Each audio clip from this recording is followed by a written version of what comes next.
किसान भाइयों, आज की वीडियो में हम बात करेंगे 5 जुलाई तक आपको कौन कौन से खाद और कौन से कार्य अपने गन्ने की फसल के अंदर कर लेने चाहिए, जिससे कि गन्ने की मोटाई भी अच्छी तरीके से बढ़नी शुरू हो जाए। साथ ही दोस्तों, गन्ने की फसल के अंदर किसी भी तरीके के कीटों का अटैक जो है वो अटैक भी देखने को ना मिले दोस्तों। या फिर आप ऐसा कह सकते हैं कि 5 जुलाई तक ना लेकर के आप जो है 10 जुलाई तक आप जो है 10 जुलाई से पहले पहले आपको ये महत्वपूर्ण कार्य अपने गन्ने की फसल के अंदर कर लेने चाहिए, जिससे कि गन्ने की फसल की जो लंबाई दोस्तों वो भी अच्छी तरीके से होकर के चल सके, गन्ने की जो मोटाई है वो भी अच्छी तरीके से दोस्तों बढ़ सके। तो दोस्तों, यही सब कुछ आज मैं आपको इस वीडियो में बताने वाला हूँ। इस वीडियो में दोस्तों आपको आज लगभग 3 खादों के बारे में बताया जाएगा, और इन तीनों खादों को यदि आप अपने गन्ने की फसल के अंदर डालते हैं दोस्तों, तो गन्ने की मोटाई भी बढ़ेगी। साथ ही साथ दोस्तों, गन्ने की फसल के अंदर कीटों का जो अटैक है वो भी देखने को बिल्कुल भी नहीं मिलेगा, और आपका जो गन्ना है दोस्तों वो अच्छी तरीके से ग्रोथ करनी शुरू कर देगा दोस्तों। तो वीडियो में लास्ट तक बने रहें, जिससे कि दोस्तों आपको एक सही और अच्छी जानकारी मिल सके। किसी और टॉपिक पर या फिर किसी और खेती से संबंधित यदि आप जानकारी चाहते हैं तो उसके लिए भी नीचे कमेंट कर सकते हैं दोस्तों, जिससे कि आपको एक सही और अच्छी जानकारी दोस्तों मिल सके। तो चलिए वीडियो की शुरुआत करते हैं। किसान साथियों, जो हमारा समय चल रहा है ये किसान साथियों जुलाई का आने वाला है लगभग 10 दिन बाद, और जुलाई के महीने के अंदर आपको अपने गन्ने की फसल के अंदर किसी न किसी ऐसे तत्व का, किसी न किसी ऐसे खाद का उपयोग करना है, जिससे कि जो गन्ने की मोटाई है और वो धीरे धीरे बढ़नी शुरू हो जाए। तो दोस्तों, गन्ने की मोटाई के लिए बहुत सारे खाद, बहुत सारे तत्व तो नहीं आते, लेकिन किसान साथियों 2 से लेकर के 3 ऐसे खाद हैं जिनका उपयोग यदि हम समय रहते हुए गन्ने की फसल के अंदर कर लेते हैं तो गन्ने की जो मोटाई दोस्तों वो धीरे धीरे बढ़नी शुरू हो जाएगी। और इसके साथ साथ जितनी ज़्यादा गन्ने की मोटाई बढ़ेगी दोस्तों, उतनी ज़्यादा पैदावार हमें देखने को मिलती रहेगी। तो दोस्तों, यहाँ पर जो आपको उपयोग में लाना है, सबसे पहले तो बात कर लेते हैं दोस्तों कौन सी खाद उपयोग किए जाएँ। तो दोस्तों, यहाँ पर आप उपयोग करेंगे म्यूरेट ऑफ पोटाश की।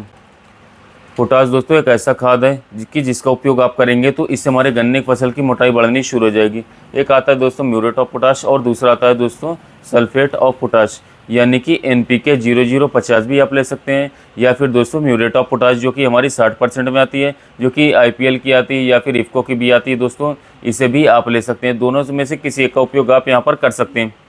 यदि हम बात करें दोस्तों NPK 0050 के बारे में, तो NPK 0050 जो हमारा घुलनशील खाद होता है, फर्टिलाइज़र होता है, इसकी मात्रा आपको लेनी है 5 किलोग्राम प्रति एकड़ के हिसाब से। स्प्रे नहीं करना किसान भाइयों, पहले ही मैं आपको बता देता हूँ, इसका स्प्रे बिल्कुल भी नहीं किया जाएगा।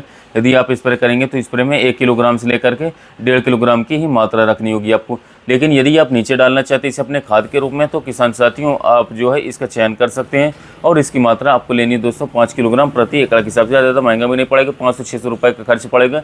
दूसरा जो खाद आप लेंगे, जैसे कि मैंने आपको बताया था म्यूरेट ऑफ पोटाश, यदि आप NPK 0050 नहीं लेते हैं तो आप लेते हैं MOP, तो इसकी मात्रा आपको रखनी है दोस्तों 25 किलोग्राम प्रति एकड़ के हिसाब से।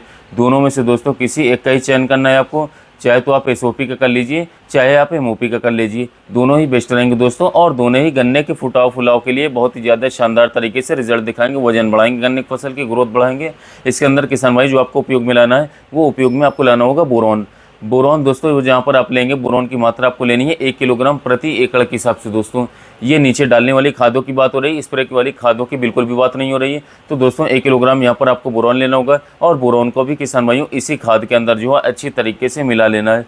इस तरीके से दोस्तों 2 खाद आपके पास हो जाती है। एक दोस्तों हो जाता है पोटाश, और दूसरा हो जाता है किसान साथियों बोरॉन। ये दोनों खादें जो हैं गन्ने के फुटाव फुलाव के लिए बहुत ही महत्वपूर्ण है, बहुत ही शानदार तरीके से गन्ने के वजन और ओवरऑल ग्रोथ बढ़ाएंगी। तीसरे खाद के रूप में किसान भाइयों आपको लेना होगा सागरिका। सागरिका दोस्तों काफ़ी सस्ता, टिकाऊ और इसके साथ साथ बहुत ही बेहतरीन प्रोडक्ट मुझे लगता है दोस्तों। इसका उपयोग करके गन्ने की जो चमक होती है दोस्तों वो अलग निकल करके आती है, और गन्ने की मोटाई और लंबाई के लिए ये सबसे बेस्ट रिजल्ट आपको निकाल करके दे सकता है दोस्तों।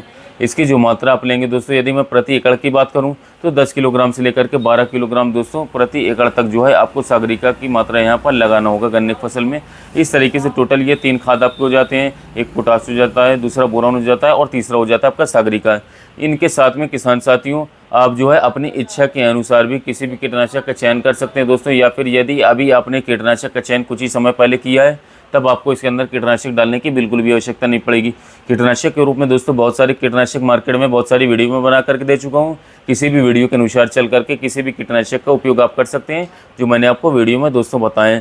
या फिर दोस्तों यदि आप इस समय पर मैं आपको बताना चाहूँ तो आप जो है लगभग 700 ml के आसपास, 800 ml के आसपास जो हमारा 5.5% SC आता है, गाड़ी SC नाम चाडामा का, या फिर कोई और कंपनी का महावीर SC आता है, उसके साथ में दोस्तों थाइमोथोक्सोम 25% एफएस वाली 600 ml ले सकते हैं। दोनों को मिक्स कीजिए खादों के अंदर और उनका छिड़काव अपने गन्ने की फसल के अंदर कर दीजिए। छिड़काव ना करके यदि आप जड़ों के पास डालेंगे तो और भी बेहतर रिजल्ट आपको देखने को मिल जाएंगे। या फिर दोस्तों यदि आप इसे नहीं डालना चाहते हैं तो इसकी जगह पर किसान भाइयों आप कार्टाप और रीजेंट इन दोनों की 5-5 किलोग्राम की मात्रा लेकर के जो है इन्हें भी इन खादों के अंदर डाल करके जो है अपने गन्ने की फसल के अंदर डालेंगे तो गन्ने की ग्रोथ में भी, गन्ने के अंदर जो कीट लगे हुए हैं उन कीटों से भी हमारी फसल को बचाएंगे और हमारी फसल की ग्रोथ बढ़ाने में काफ़ी ज़्यादा मदद करेंगे। उम्मीद है दोस्तों ये वीडियो मेरे किसान भाइयों काफ़ी ज़्यादा पसंद आई होगी। अगली वीडियो आप किस टॉपिक पर चाहते हैं नीचे कमेंट सेक्शन में जरूर बताइए। फिर मिलेंगे दोस्तों एक नई वीडियो में। इससे पहले हमारे चैनल पर सब्सक्राइब कर लीजिएगा और इसके साथ वीडियो को लाइक करिए कि यदि जानकारी अच्छी लगे दूसरे किसान भाई तक शेयर भी कीजिएगा।